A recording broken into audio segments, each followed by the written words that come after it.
Perkenalkan, saya Ikang. Saya seorang data scientist dan computational scientist. Saya ingin mereview sedikit penggunaan Chromebook ya. Jadi sudah beberapa bulan ini saya menggunakan Chromebook untuk pekerjaan saya sehari-hari dan ternyata saya sangat puas ya. Ketika awal membeli Chromebook memang tergoda dari beberapa reviewer YouTube yang menyatakan bahwa memang Chromebook ini sangat praktis ya, untuk dibawa-bawa dan memiliki ketahanan yang baik gitu. Tapi untuk pekerjaan data scientist yang memerlukan komputer untuk ngoding, running model, melakukan simulasi, apakah ini cukup worth untuk dibeli atau digunakan? Ternyata jawabannya iya, gitu ya. Jawabannya iya.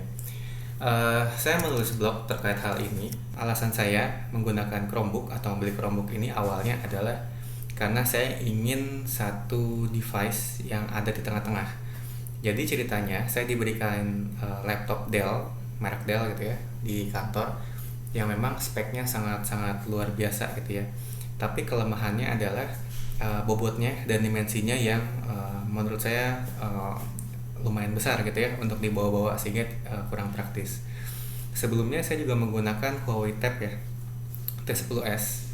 Itu saya gunakan untuk kuliah, untuk ngoding-ngoding tipis gitu ya.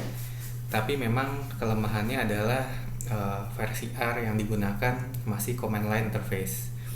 Lalu kalau saya menggunakan cloud gitu ya, tentunya kan cloud memiliki keterbatasan ya. Contoh kalau kayak RStudio Cloud itu dia dibatasi sebulan hanya 25 jam computationnya gitu ya. Lalu kalau menggunakan Google Colab juga sama gitu ya, ada keterbatasan. Menggunakan GitHub Codespace juga sama, ada keterbatasan gitu ya. Karena itu saya butuh satu device antara nih, di atasnya tablet tapi di bawahnya laptop gitu. Makanya jatuh ke Chromebook. Jadi kalau diartikan Chromebook itu tuh seperti apa ya? Seperti komputer yang basisnya itu hanya Google Chrome aja gitu ya. Nah, tapi yang jadi kelebihan di sini adalah dia punya virtual machine Linux gitu ya, yang kita bisa install.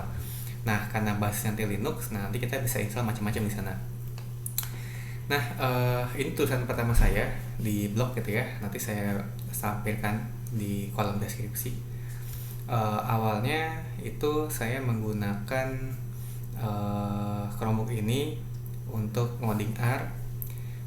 Caranya gimana? Saya coba install gitu ya. Saya coba install si Linuxnya Chromebook gitu ya.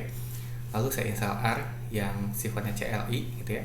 Lalu saya paksakan untuk menginstal RStudio. Nah, tapi pada kenyataannya laptopnya lemot gitu. Oleh karena itu saya coba pikir ulang, oke, saya butuh RGUI yang lain. Jadi saya install R Visual Studio Code di sini gitu. Tapi yang namanya ini ya, yang namanya udah familiar dengan RStudio, lama-lama menggunakan Visual Studio Code kok kayaknya kurang srek ya. Nah, lantas gimana untuk menanggulanginya gitu ya.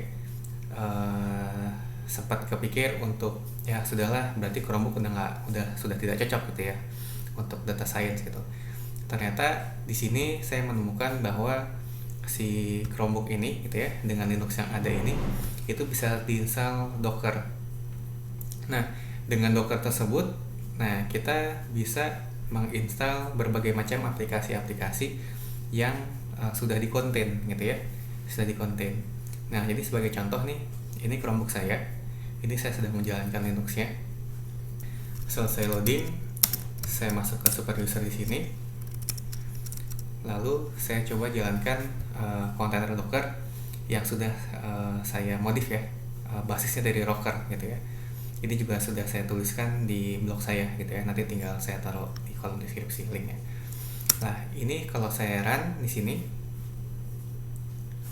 Nah, saya kembalikan ke sini, masuk ke localhost port tertentu gitu ya. Nah, saya sudah bisa menggunakan RStudio versi server yang berjalan dengan sempurna gitu ya, tidak ada lag di sini. Berbeda waktu dulu saya paksakan install ke sini RStudionya, ternyata lumayan nge-lag gitu ya. Tapi setelah saya gunakan Docker, nah ini lumayan nih ini berhasil. Dan untuk melakukan parallel processing, walaupun core-nya cuma 2 ya, di sini ada cores, nah cuma 2 gitu ya, tapi lumayan cepat gitu ya dibandingkan dengan komputer lain yang menggunakan Windows gitu ya.